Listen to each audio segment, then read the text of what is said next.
આજે નકશાપૂર્તિમાં આપણે એક પ્રકરણ આગળ જોશું ભારતની મુખ્ય પર્વતમાળાઓ. બરાબર? તો ભારતમાં આપણે જોઈએ સૌથી મોટો પર્વત હિમાલય છે.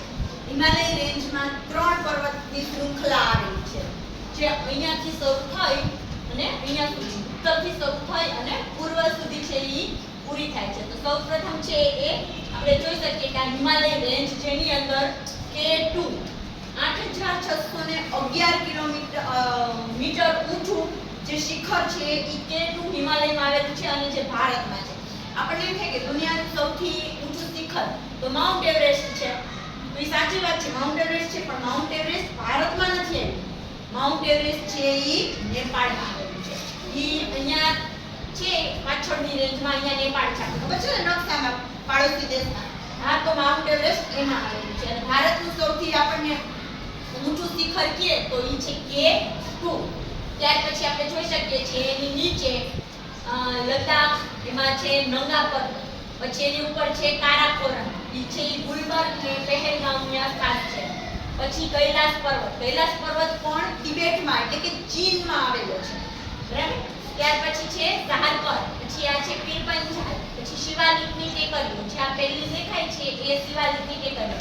આપણે હિમાચલ પ્રદેશમાં જાય તો સૌથી પહેલી પર્વતમાળા જે આવે એ શિવાલિકની ટેકરીઓ. બરાબર? આ શિવાલિકની ટેકરીઓ.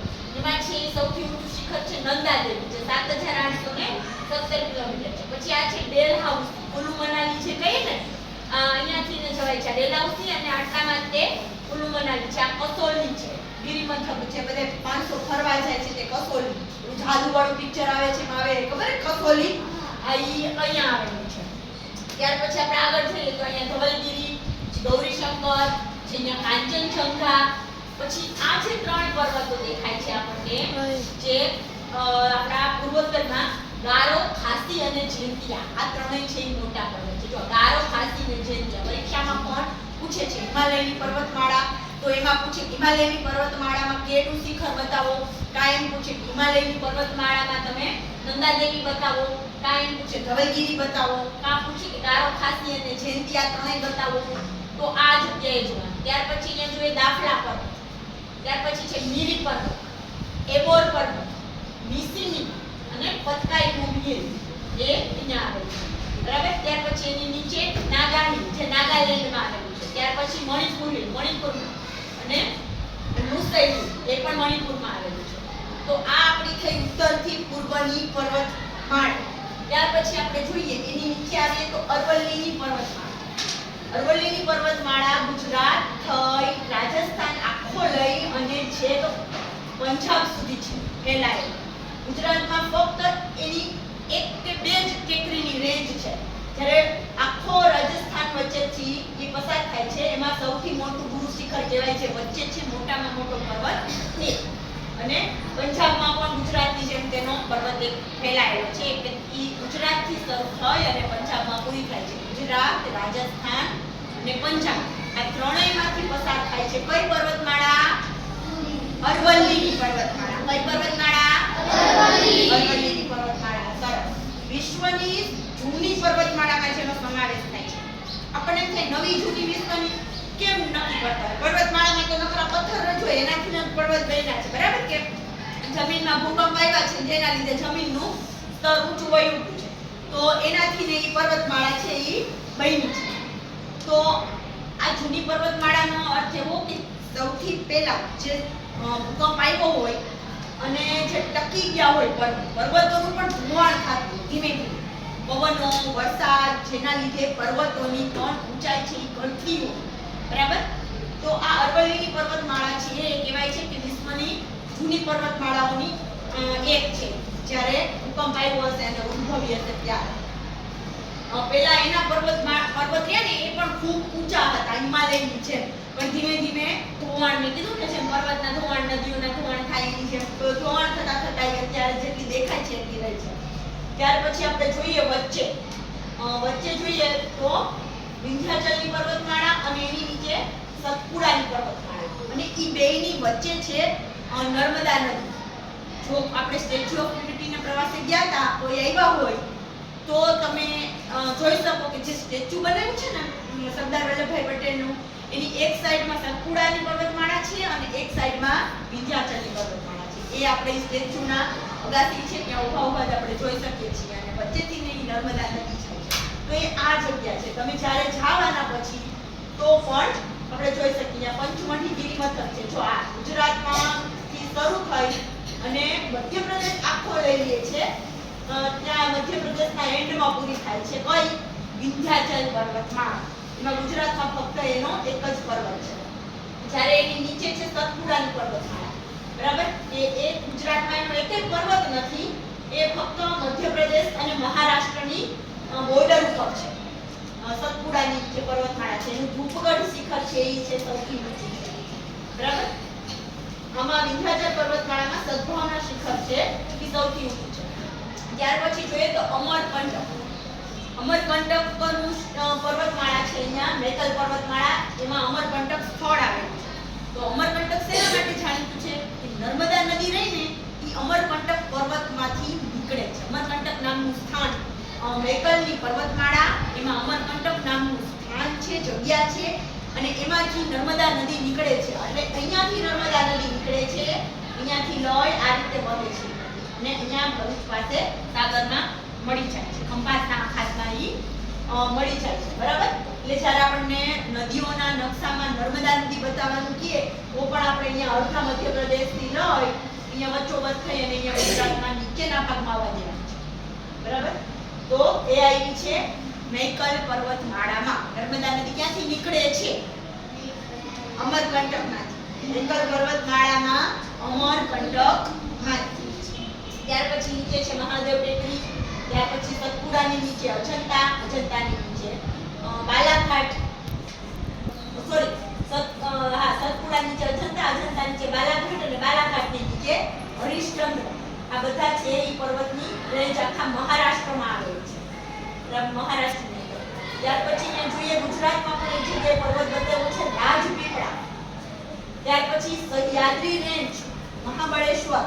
સહ્યાદ્રી રેન્જ છે એ મહારાષ્ટ્રમાં જો અહીંયા ખૂણા ઉપર પર્વત દોરેલા છે, દેખાય છે અહીંયા.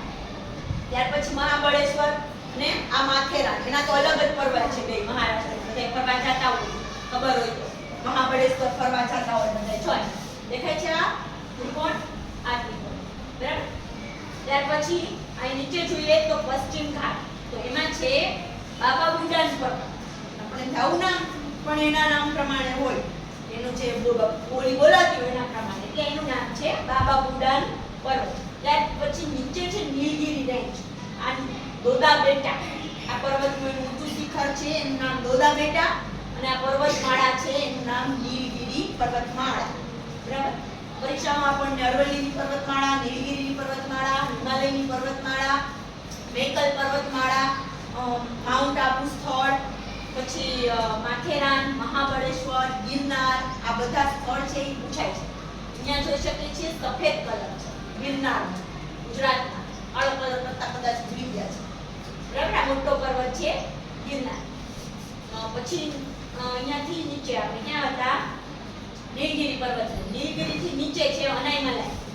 પશ્ચિમ ઘાટનું સૌથી ઊંચું પર્વત શિખર અનાઈમુડી કહેવાય. એ પર્વત રેન્જ છે અનાઈમલાઈ.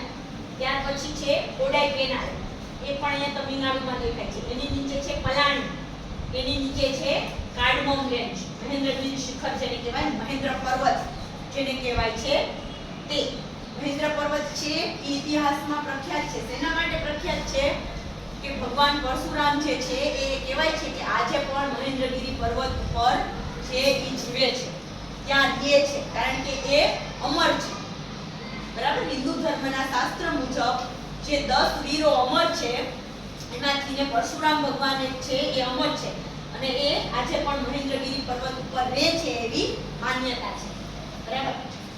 હવે આપણને એમ થાય કે અહીંયા મહેન્દ્રગિરી છે અને મહેન્દ્રગિરી અહીંયા છે, તો હવે આ બેમાંથી કઈ જગ્યાએ પરશુરામ ભગવાન રહેતા હશે?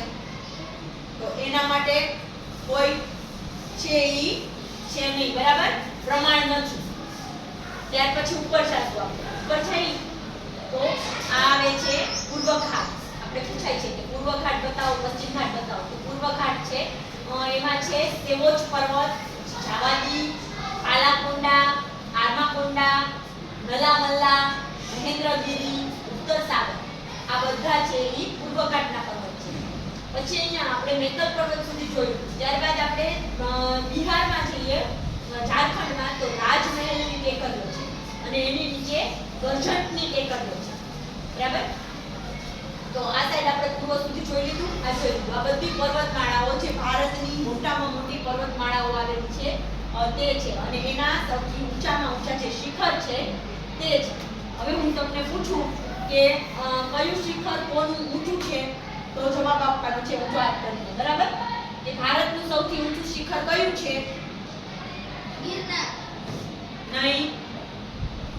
ભારતનું સૌથી ઊંચું શિખર K2. હા, બરાબર. જોસ્તી બોલવાનું થોડું. K2.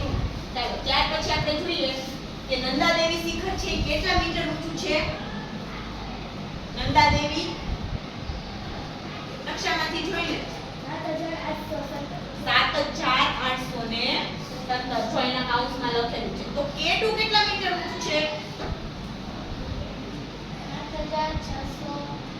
8,611 ઊંચું છે. સરસ. હવે આપણે જોઈએ ગારો, ખાસી અને જૈંતિયા. આ પર્વતમાળા છે એ ભારતના કયા રાજ્યમાં આવેલી છે?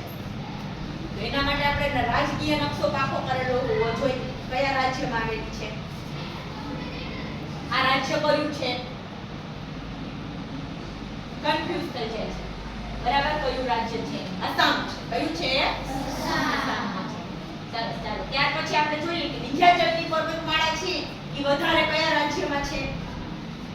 વિંધ્યાચલની પર્વતમાળા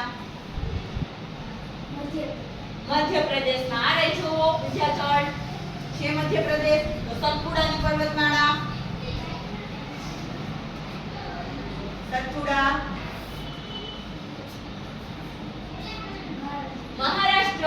આ નીચે કયું રાજ્ય છે? ગુજરાત નીચે, મધ્યપ્રદેશ નીચે, મહારાષ્ટ્રમાં છે. જુઓ અરવલ્લીની પર્વતમાળા સૌથી વધુ કયા રાજ્યમાં ફેલાયેલી છે? રાજસ્થાનમાં. સરસ. ચાલો, ત્યારબાદ આપણે જોઈએ તો નીલગિરીની પર્વતમાળા કયા રાજ્યમાં આવેલી છે? નીલગિરીની પર્વતમાળા તમિલનાડુ. ક્યાં છે? તમિલનાડુમાં છે ને નીલગિરી રેન્જ. કોડાઈકેનાલ ક્યાં આવેલું છે? કોડાઈકેનાલ તમિલનાડુમાં. સરસ. ચાલો, ગિરનાર કયા રાજ્યમાં આવેલ છે? ગુજરાતમાં. ગુજરાતના કયા જિલ્લામાં છે? જિલ્લો કયો? જૂનાગઢ. સરસ. Very good. ચાલો, ત્યારબાદ જો શિવાલિકની ટેકરીઓ છે એ કયા કયા રાજ્યમાં પસાર થાય છે? શિવાલિકની ટેકરીઓ. આ શિવાલિકની ટેકરીઓ છે. રાજ્ય જુઓ. જમ્મુ કાશ્મીર, હિમાચલ પ્રદેશ અને ઉત્તરાખંડ. બરાબર? કયા રાજ્ય? જમ્મુ કાશ્મીર, હિમાચલ પ્રદેશ, ઉત્તરાખંડ. કઈ ટેકરીઓ? ટેકરીઓ કઈ આવેલી છે એમાં? શિવાલિકની. શિવાલિકની. ચાલે શિવાલિકની ટેકરીઓ. બરાબર? ચાલો, ત્યાર પછી જો ધવલગિરી શિખર. ધવલગિરી શિખર ક્યાં આવેલું છે? કે ઉત્તર પ્રદેશની ઉપર છે. આપણને પૂછે કે નંદાદેવી શિખર કઈ પર્વતમાળામાં આવેલું છે? નંદાદેવી શિખર કઈ પર્વતમાળામાં છે? શિવાલિકની પર્વતમાળામાં. પછી આપણને શિખર વિશે જ પૂછે. બરાબર? કે સદભાવના શિખર છે એ કઈ પર્વતમાળામાં આવેલું છે? સદભાવના શિખર છે. જો એ કઈ પર્વતમાળામાં છે? નહીં, વિંધ્યાચલમાં છે. બેટા આ વિંધ્યાચલ છે. સાતપુડા.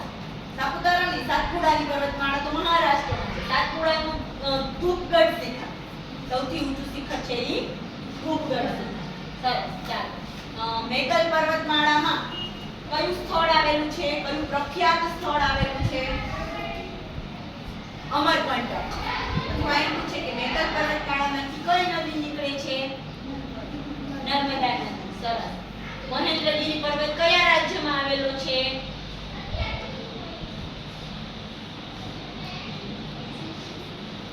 કયું રાજ્ય છે આ? ઓરિસ્સા. ઓરિસ્સા. સરસ. તો આ આપણે જોઈ ભારતની મુખ્ય પર્વતમાળાઓ. બરાબર?